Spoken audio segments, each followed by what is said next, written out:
All right, what's going on, everybody? It's your boy Billy Wayne back again with Legacy United, a Righteous Project Inc. podcast. Here with our new guest, actually, something that I'm excited about, our content creator. But I'm going to pass it to her to let her introduce herself. Hey everybody, my name is Rebecca Mendenhall, but y'all can call me Becca. As Billy said, I am the content director of Righteous Project Inc.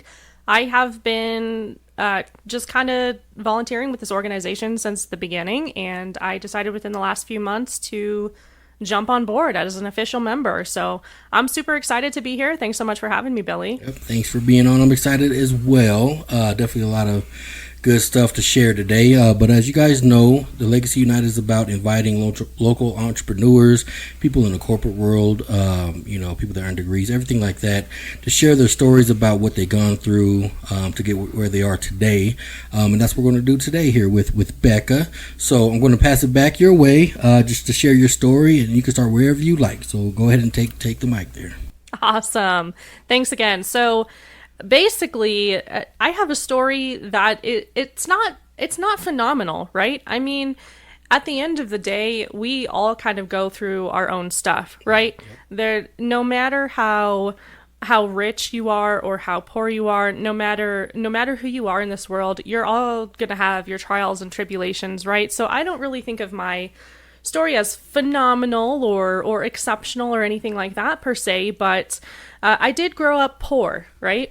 So I did not grow up wealthy. I often looked around at my friends and their parents, and I saw the lack. I saw what they had versus what I didn't have. You know what I mean? Yeah. So I definitely did. I didn't grow up with money. That's for sure. Yeah, for sure. And I like how you pointed that out, is that everybody's level of success or the areas or the points where they get at is different. And that doesn't mean that you didn't achieve as much as the next person just because they have a lot of money. Just those small steps, goes a long way. So thanks for sharing. Yeah, for sure, for sure. One of the things that sticks out the most for my story, if you will, is that my father, so the primary breadwinner, if you will, he was sick most of my childhood. In fact, I don't really recall a time in my childhood in which he wasn't sick. He suffered from a lot of heart issues, and my dad actually ended up passing away when I was only 16 years old. Wow. So there was a lot. There was a lot of turbulence in my childhood, Right. Real talk.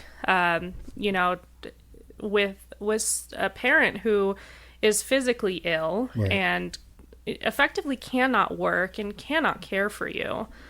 And then my other parent, my mother, she did her best to just kind of like keep the family going as much as she could. Of course. But there was always that little bit of lack. Right. You know what I mean? Yeah. And the impounding medical bills and everything like that, it really just kind of took a toll on our family when I was growing up. So obviously my parents did the best that they could with what they were given, and I definitely credit their resilience for sure. Right. But growing up for this girl, Yeah. it wasn't very easy. That's a very tough situation to go through, right? I mean, having to see that at a young age kind of makes it to where you have to take a certain role as a child that not too many kids have to take on. So I can understand how that can be extremely difficult, for sure.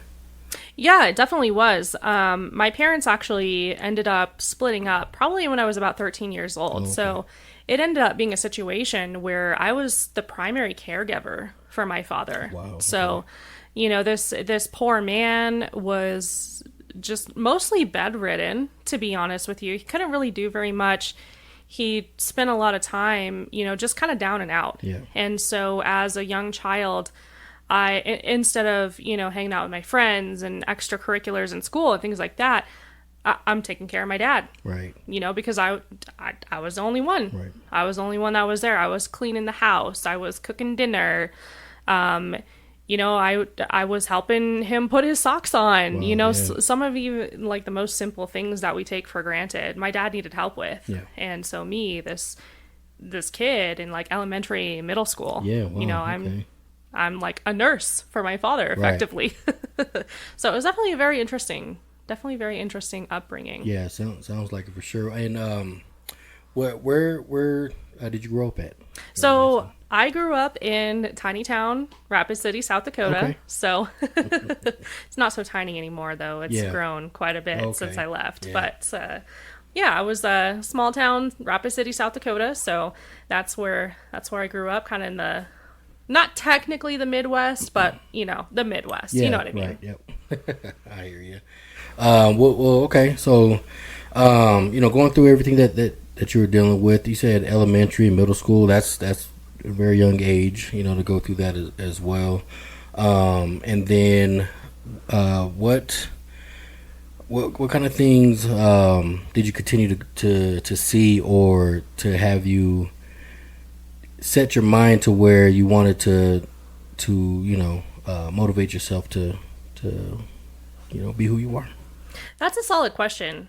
There's when you really think about it, childhood trauma is so what's the word I want to say here? Or it has the potential to be so damaging, right?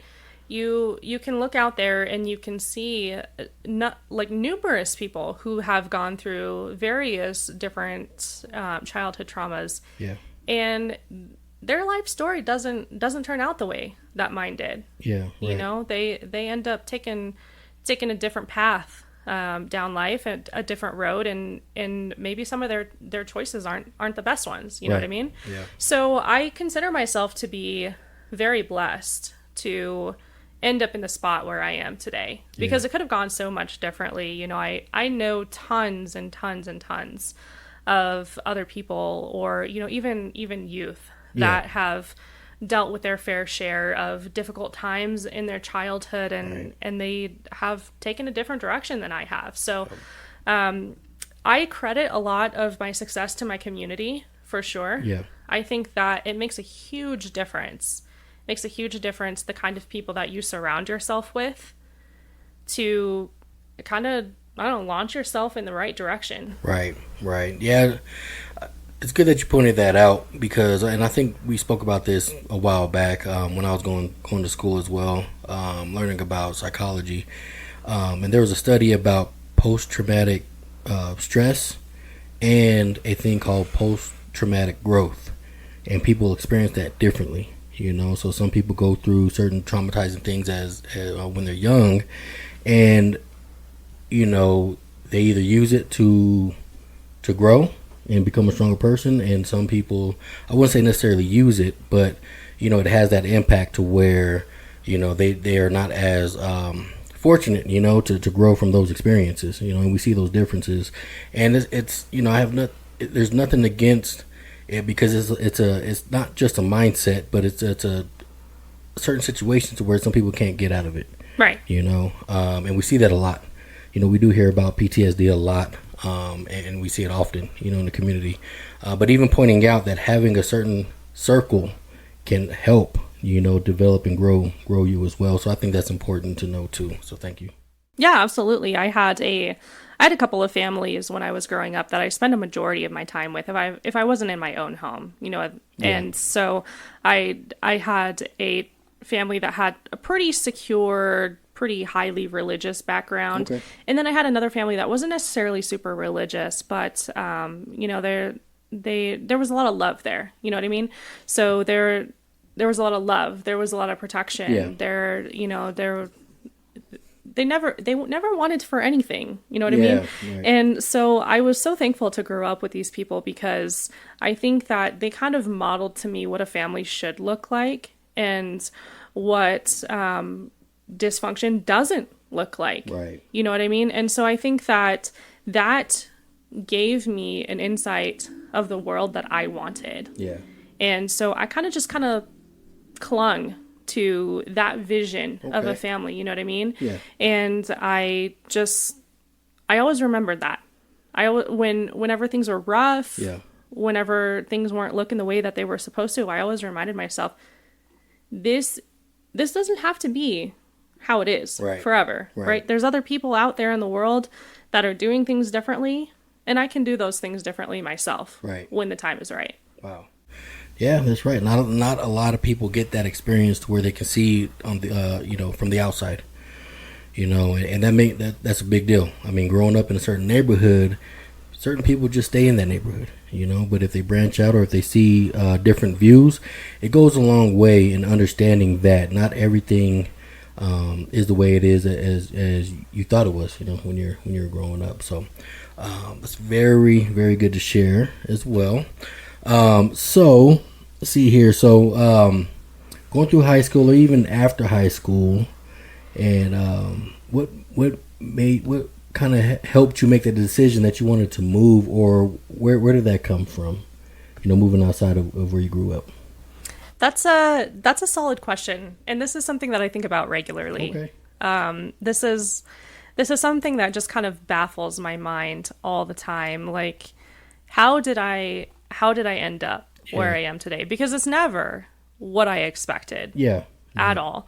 A majority of the people that I know, they just kind of stayed. They kind of stayed there in South Dakota, and nothing wrong with that. There's absolutely nothing wrong with that. But most of them didn't branch out, and so I kind of think about that all the time. Like, how the heck did I end up here?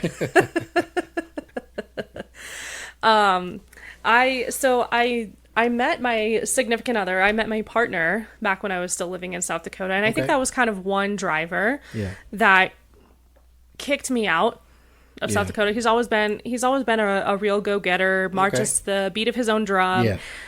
He does what he wants to do. And I think that kind of encouraged me for sure to not settle. Yeah. To just go after whatever it is that I wanted to. So I think that was a big driver for me, for sure, to leave South Dakota.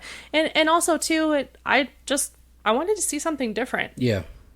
I wanted to see something different from, where I grew up. And I am so thankful that I did. Yeah. For sure, because the things that I have learned away from my primary support, away from my primary community that I had when I was growing up, has been so much than I would have ever learned if I stayed back in South Dakota, for sure. Nice.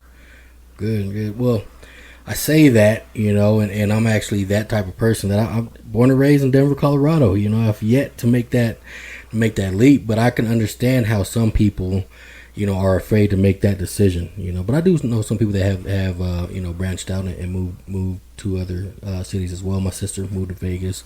But even like you were saying, it's hard to think back on what really made you take that jump, but the experience from that, kind of helped out as well. So that's really good to hear. Really good. So you made it here to Denver, Colorado. Was this your first place that you wanted to move to?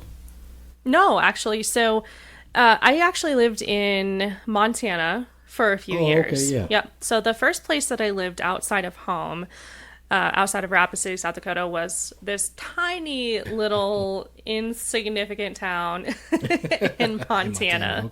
Okay.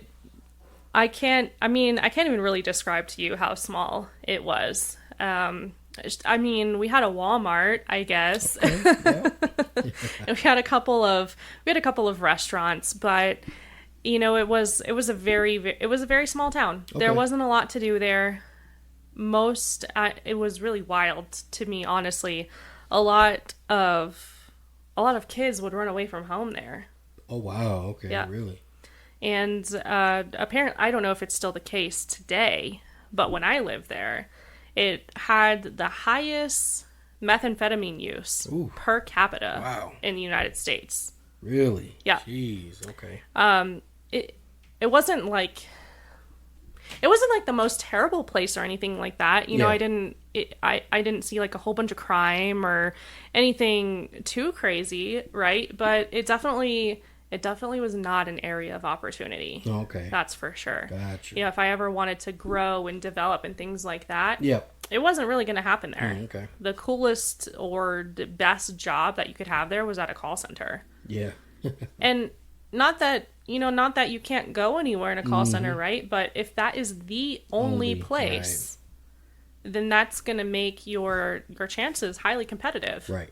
Big time. There's not a lot of room there. Right. When you're competing with everyone else in your age group for effectively the same job, right? Yeah. So I wasn't going to go anywhere living there, but we were ultimately there as a result of the military, right? Oh, I see. So okay. it wasn't really our desire necessarily to be there, but as a result of my partner being in the military, that's just kind of where we ended up. Yeah, gotcha. Yeah. Oh, interesting. So that was my first place living outside of my hometown. And that was very interesting for me because it was the very first time that I had to develop a community outside of what I knew for 20 years. Yeah. Wow. Okay. And then you eventually made the decision to jump over to Colorado. Yeah. You know, what's up. Tell us a little bit about that transition. Yeah, definitely. So after my partner got out of the military, we just kind of sat down and we're like, okay, what are we going to do next? Yeah. Where are we going to go now? And we didn't want to go back to South Dakota. And my partner kind of tossed around the idea of going to New York. And I didn't really feel like that was for me at that time. Okay. Too far away from my family. Yeah. You know, even though I don't live at home anymore, my family's still very important to me. And I still have the necessity and the desire to see them on a, you know, at least a semi-regular basis, right? Okay. So New York wasn't really the place for me, so we kind of picked somewhere in between, and that ended up being Denver, right? Wow. So we spent a little bit of time back home visiting my family. You know, it just kind of took a little mini vacation. Yeah. And then we decided to hop on over here, and I think that as an adult, moving to Denver was probably the biggest struggle that I have ever had. Wow, okay. But what made it extremely difficult for that? So I moved here with my partner, my dog, my rabbit, in a 19-foot camper. Wow. And it was like a 1960s camper. Oh, wow. Okay. So we hooked up. Yeah. My stepdad sold us this camper. Okay. We hooked it up to the back of our truck. Yeah. And we drove here. And so this camper was so old that we had a hard time finding a place that would actually let us park it. Really? Yeah. Wow. It wasn't up to code or what? So it was so old and it was so small. Oh, I see. That these campgrounds were like, no, wow. we don't want your old tiny little trash camper in our. Crazy. That is crazy. It was, I never expected that. It was so wild. I called all of these different places and they're like, 1960? Nah, what? We don't take anything before 1995 or, you know, like something crazy. Wow, that is crazy. We ended up finding a place that would take us down in Colorado Springs. Oh, okay. So that's where we actually ended up first. Nice, okay. So imagine this. Your significant other, your dog, that actually wears a diaper, by the way. My dog also wore a diaper. She was incontinent, right? And then a rabbit. Yeah. All of your belongings that you can fit inside of this 19-foot camper. Yeah. The oven didn't work. Oh, man, okay. The heater didn't work. Yeah. Wow. There was no shower. It was just like a sink, a toilet, and a stove. No freezer. Yeah. No refrigerator. What? Dang. Okay. Yeah. Wow.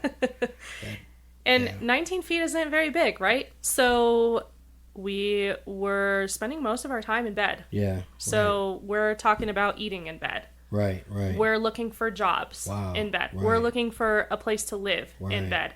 We were both still in school. Wow. So we're doing homework Dang, it's in still bed. in school too, huh? Yeah. Jeez, we were both still in college at this point. So we're doing homework in bed. You know, we're relaxing in bed. Yeah.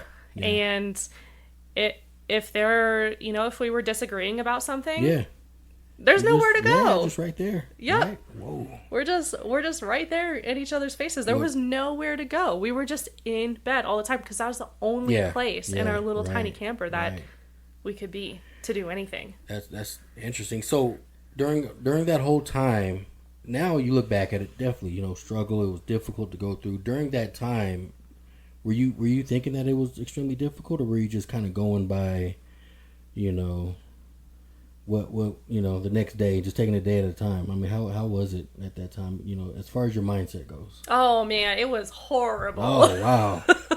It was horrible. I did Yeah. not know if we were going to make it. Oh, wow. Okay. When you're forced in a tiny little space with Yeah, somebody, right. you get on each other's nerves That's the real ultimate quick. test right there, especially with couples, for sure. Right. Wow. Okay. And we had been applying for jobs Yeah. and looking for places to live before we even got to Colorado Springs, and we weren't really having that much luck. Yeah. Okay. And so we're living off of our savings and our credit cards at this point because we don't have a job, right? Yep. And I didn't know if we were going to make it. I'm Right, not of going to lie to you. course. No. Every day it was like, what are we going to do? Right. We don't have, we can't live here forever Yeah. because it's winter was coming. We moved in August and winter was coming. Oh. So walking several blocks Yeah. to the community shower Right. when it's like 20 degrees outside. Goodness, yeah, and the springs too. Right. Like that just wasn't going to work. Dang, So that's crazy. it was a struggle. Yeah. And yeah. I didn't know if we were going to like get a new job. I didn't know if we were Right. going to find a place to live. I didn't even know if we were going to make it as a couple Right. Yeah. because we were at each other constantly. Wow. So no, that definitely sounds difficult. Very difficult. And you were feeling it at that time for sure. But obviously something changed. So I mean, when did you see that shift in, moving further or starting to see, things get a little bit better for you? So it's really just about never giving up, Yeah. to be honest. Gotcha. It's really about your resilience at the end of the day. Right. If you want something, then you're going to get it. Right. If you try hard enough. Yes. Yes. Nice. No matter how hard things are, if you want it and you have the resilience and you have the mindset and you have the gumption in you Right, to go right. get it, Yep. you're going to get it. Right.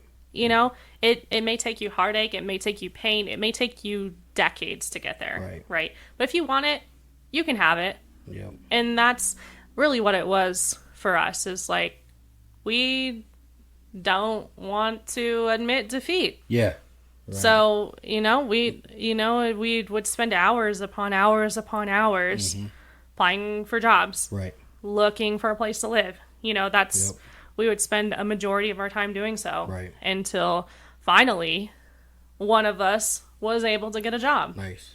And so it was such a relief Yeah, when I bet that it finally was. happened. Right. I mean, just that one step, one accomplishment kind of helped springboard the next steps that you're trying to reach. Absolutely. And while going to school too, that just that blows my mind. I couldn't imagine. Oh man. But that's very good to hear, that you were able to eventually get to that first step, because that first step, once you knock it down, you see that the other things are possible too. Yeah, for sure. So what occurred after that? So I finally got my first job in Denver, Colorado. Okay. And that was pretty difficult as well, because I'm living in my camper in Colorado Springs and my job is in Denver. Right. And I started, like, my shift started at like 6:15, 6:30 in the morning. So I'm getting up at 4, driving an hour or more Right. to Denver, Yep. depending upon how the traffic is. Traffic. Yep. Then working all day, Right. driving an hour plus back to my little tiny camper in Colorado Springs. Right. But I was just so grateful. Yeah. You know what I mean? I would have taken any job Yeah. at that point, Right. because it had been several months and we were running out of money, right? Yeah. So I was just so grateful to take that first job there. Nice. And even though it wasn't necessarily the one that I wanted, Right. I was just so grateful to have it, Yeah. to finally have some income coming through. Gotcha. And that was just kind of the catalyst to the next steps. Okay. Once I got a job, I realized, okay, well, I've got this part down. Yep. So if I can survive this long Me and the other half haven't killed each other yet. Right. I'm not failing any of my classes in college at this point. Right. I finally have a job. So, what's next? Yeah. Yeah. And so from there, we were finally able to get a place to live. Nice. My other half was finally able to get a job himself. Awesome. And, we just kind of started picking up the pieces. Yeah. We started paying off our debts. We Yeah. started, moving in the right direction. Right. After, Wow. several months of stagnance. Yeah.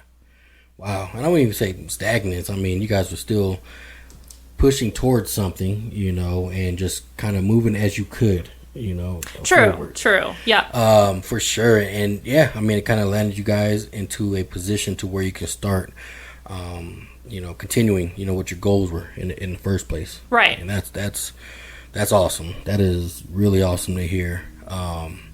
For sure. So at that point, you were establishing yourself in Denver. What would you say kind of led you from that point to become or be where you are at this point right now? So you got your place, and then you had your first job. Wasn't the job you're looking for, but then you did complete college at that point, or did you complete it a little bit after? It ended up being several years later. Oh, so okay. it wasn't too, it feels kind of a long time now, but it actually wasn't that long ago that I ended up graduating with my degree in social psychology. So Wow. I graduated in 2018. Oh, nice. Okay, 2018. Yep. I did not know that. Or did I? I should have known that. Okay, 2018. Yeah, yep. So I graduated in 2018 with my degree in social psychology. Okay. Life was pretty overwhelming, so I wasn't going to school full time. I was just kind of like taking it in small chunks as I could. Right. I knew that I wanted to finish school, but I also needed time. Gotcha. Working full time at a job that wasn't really great for my mental health, to be honest with you. Understandable. Yes.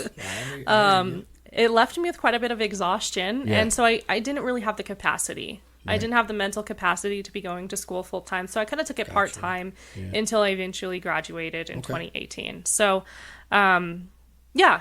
Yeah, nice. Well, congratulations Thanks. on graduating. During the tough times, there are jobs definitely that can put a strain on you, to where when you get off, you don't feel like doing anything else besides trying to enjoy your peace. And when you have a job like that, it's very difficult to kind of progress further too. So Absolutely. I hear you on that. Nice. And we met, during one of your, jobs as well. That's where we met. Yeah. And we kind of, we built a unique friendship, between, working and then the things that we've accomplished, while working together as well, which, we kind of bridged over to the nonprofit organization too. Which is pretty cool in my book. That's why I was excited to have you here. So, is there anything else that you wanted to kind of share about, your progress? Yeah, so I do just want to throw it out there. Okay. I'm super grateful that I met you, for nice. Sure. Okay. I appreciate One of the more tolerable people that I dealt with. Well, the feeling's mutual, so thank you. Thank you very much. For sure. I don't think that I would have made it as long as I did. Oh, okay. In the position in which we work together, if it wasn't for you and a couple of the other exemplary leaders, right? Nice. They're when you find yourself in a difficult situation and in a toxic situation, it's so easy to become toxic yourself. Oh yeah. That kind of negative energy just sucks you in. It's kind of like a cancer, you know what I mean? Yeah. And I'm so grateful that you and a few others were just kind of like able to stick it out. And so that's kind of what kept me going for so long. And at the end of the day, that's also kind of what launched me forward into my new position. Okay, good. Because I realized that there was something better out there. That's good.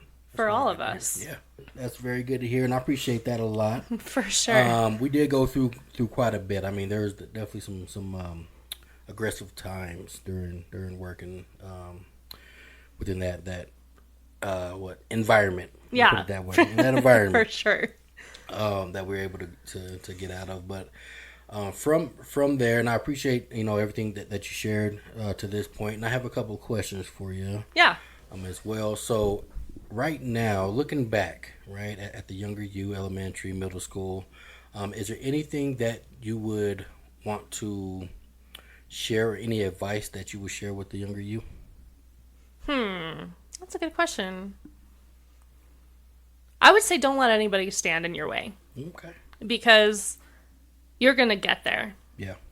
You're going to find your peace. You're going to find your happiness, and you have it within you Yeah.